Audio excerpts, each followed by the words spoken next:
My name is Dr. Ghassan Abu Sitta. I've just returned from Germany, where I had been prevented from entering the country for attending a conference in Germany to give evidence on the war in Gaza and my witness statement as a doctor working in its hospitals.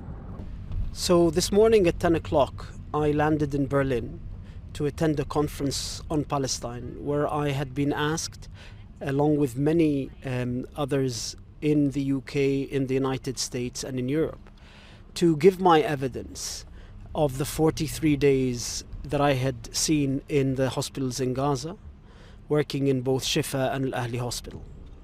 Upon arrival, I was stopped at the passport office. I was then escorted down to the basement of the airport, where I was questioned for around 3.5 hours. At the end of 3.5 hours, I was told that I will not be allowed to enter German soil, that this ban will last the whole of April, and not just that if I were to try to link up by Zoom or FaceTime with the conference, even if I was outside Germany, or I were to send a video of my lecture to the conference in Berlin, then that would constitute a breach of German law, and that I would endanger myself to having a fine or even up to a year of prison. I then was asked at the end to book a flight back to the UK. My passport was taken away from me, and then I only got my passport back as I was boarding the plane.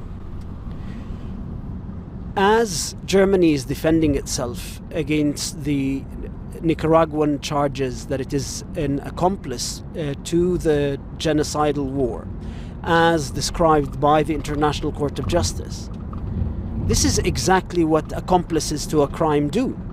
They bury the evidence and they silence or harass or intimidate the witnesses.